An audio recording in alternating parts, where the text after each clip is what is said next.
Chapter है traders two rulers. Traders से rulers तक का सफ़र। ठीक है, अब इसमें जानेंगे कि ट्रेडर्स कौन थे और फिर ये ट्रेडर्स रूलर्स कैसे बने। ठीक, तो हम लोग सबसे पहले मीनिंग सीखते हैं कि भाई ट्रेडर्स का मतलब क्या। ट्रेडर्स है मर्चेंट्स, ठीक है, बिजनेसमैन, मर्चेंट्स या फिर बिजनेसमैन। अब यही बिजनेसमैन रूलर्स कैसे बन गए।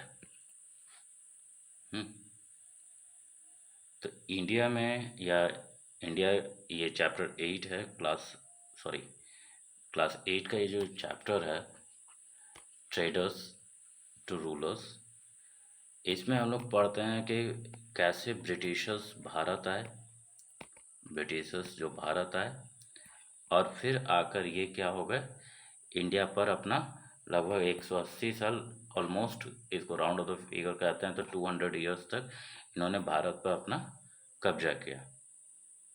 ठीक है, यानी कब्जा किया, रूल किया। और भारत में हर एक चीज़ों में मतलब कि चाहे वो सीपोर्ट एरिया हो या लैंड एरिया हो, एग्रीकल्चर हो, इंडस्ट्री हो, हर एक चीज़ों पे इन्होंने अपना कब्जा किया। तो ये कैसे हुआ, ठीक है, ये कैसे हुआ कि ये भाई आए व्यापार करने और व्यापार करते करते यहाँ पर ये बस गए। तो वेरी वर्स्ट, सबसे पहले यहाँ पे आए Portuguese seller Vasco D gamma.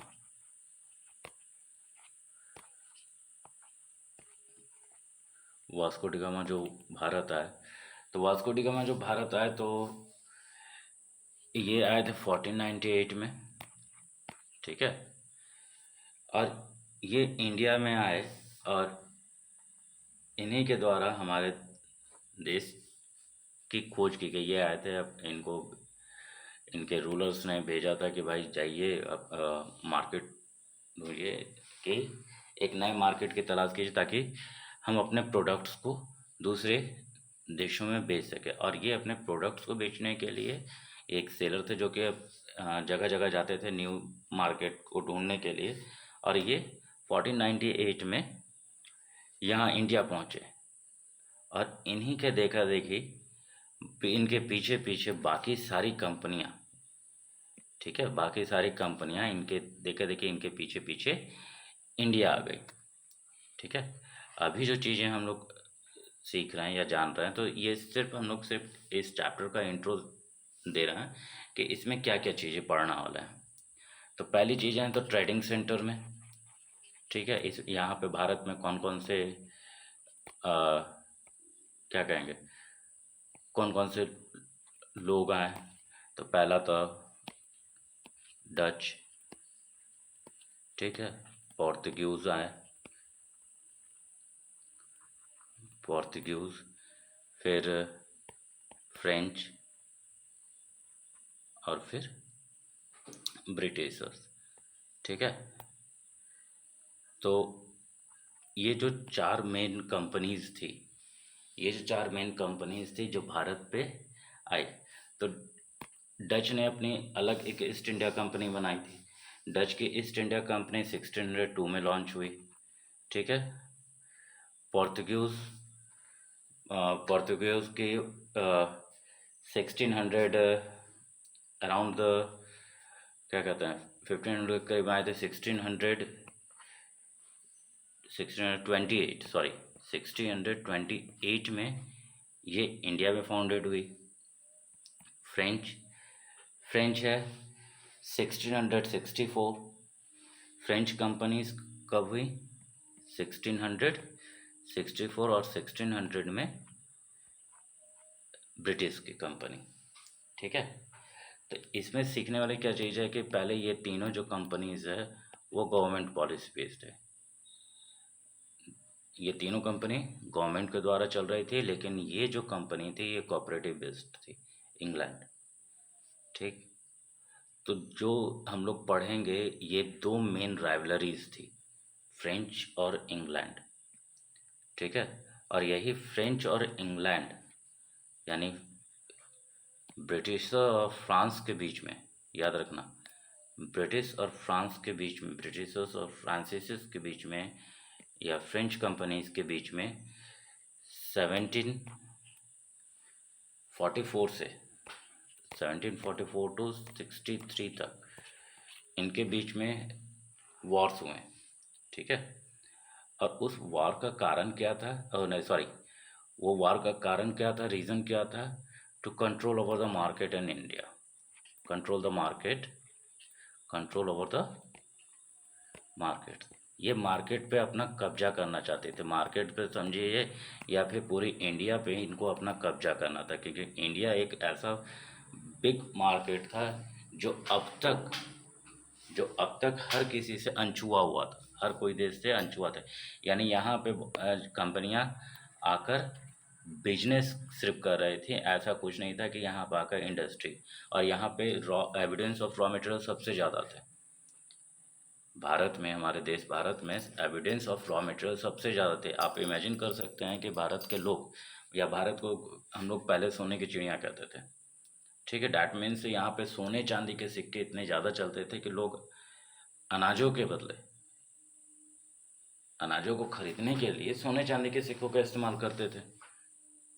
तो यहाँ पे जब रॉ मटेरियल, इसके अलावा भी रॉ मटेरियल में कैसे क्या कि यहाँ पे अनाज, गंगा ब्रह्मपुत्र का इलाका या फिर गोदावरी, कृष्णा, कावेरी, ये नदियाँ जो भारत के लगभग हर छोर पर है, ये नदियाँ क्या कर रही हैं, अपने साथ में जो उपजाऊ क्षेत्रीय इलाका जहाँ एग्रीकल्चरिंग होती है, ये सबसे ज़्यादा थी, ठीक है। साउथ में चले जाओ तो साउथ में स्पाइसेस की डिमांड, मसालों की डिमांड सबसे ज़्यादा रही है। गुजरात कॉटन के लिए फेमस रहा। तो इस तरह से यहाँ पे जो ट्रेडिंग सेंटर्स थे, या फिर समझिए एक तरह से व्यापार सबसे ज़्यादा होता था। तो ब्रिटिश जब भारत आए, सॉरी, ब्रिटिशर्स जब भारत में आए तो ब्रिटिशर्स ने कुछ चीज़ों पे अपना सबसे ज़्यादा मुनाफा कमाया। पहला था कॉटन, ठीक है, शॉर्ट पीटो जिसको गन पाउडर भी कहते हैं, पीटरे, ठीक है, इसको हम लोग गन पाउडर के नाम से भी समझ सकते हैं। फिर ओपियम एंड टी, ये जो चार चीज़ों का जो बिजनेस था इंडिया में सबसे भारी मात्रा में हुआ, जिसमें ओपियम और सॉल्ट पीटर काफ़ी डिमांडिंग रहा। इसका एक्सपोर्टिंग ब्रिटिशर्स दूसरे कंट्रीज़ में भी करते थे। तो ये तो हो गया कि भाई ब्रिटिशर्स आए, ब्रिटिशर्स ने यहाँ पे कौन किन चीज़ों के लिए बिजनेस किया।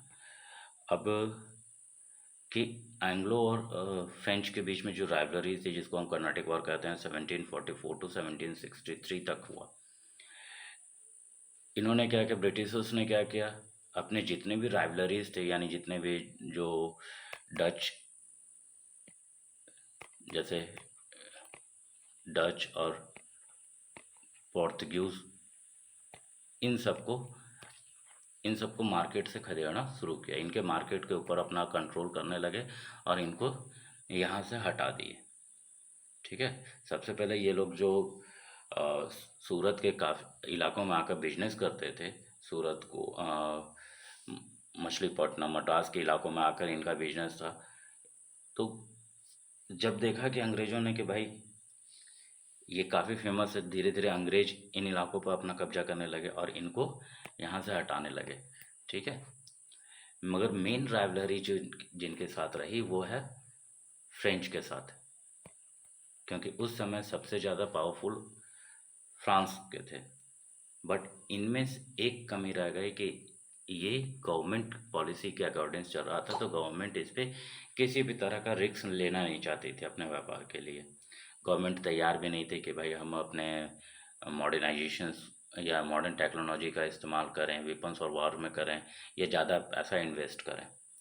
लेकिन जहाँ ब्रिटिशर्स थे, ये ब्रिटिशर्स क्या थे कि ये कोऑपरेटिव कंपनी थी, ब्रिटिशर्स जो कोऑपरेटिव कंपनी थी, कॉर्पोरेट के द्वारा रन कर रही थी, यहाँ के लोग तैयार थे कि भाई हम तैयार हैं, हम अपने मॉडर्न मशीनरीज या किसी भी तरह के वार के लिए हम तैयार हैं, हमको जो करना पड़े हम करेंगे, पर हमको प्रॉफिट चाहिए। तो ये चीज़ें यहाँ पे आई, ठीक है।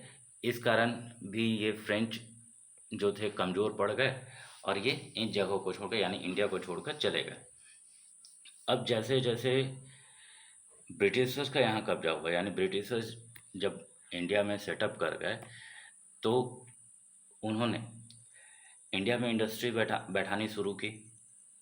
पहले उन्होंने परमिशन लिया कि हाँ भाई मुझे इंडस्ट्री चाहिए, तो उन्होंने इंडस्ट्री बैठाई। तो इंडस्ट्री सूरत, मद्रास, बॉम्बे, कलकत्ता के इलाकों में उन्होंने बजाया, यानी जहाँ जहाँ मेन इनका ट्रेडिंग सेंटर था, जहाँ जहाँ इनका मेन ट्रेडिंग सेंटर था, वहाँ वहाँ उन्होंने अपनी फैक्ट्रीज लगानी यानी इंडस्ट्रीज लगानी शुरू की। अपना टोटल कंट्रोल इन्होंने रखा।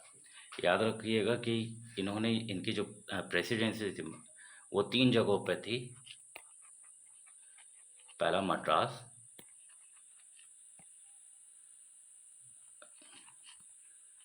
कलकत्ता एंड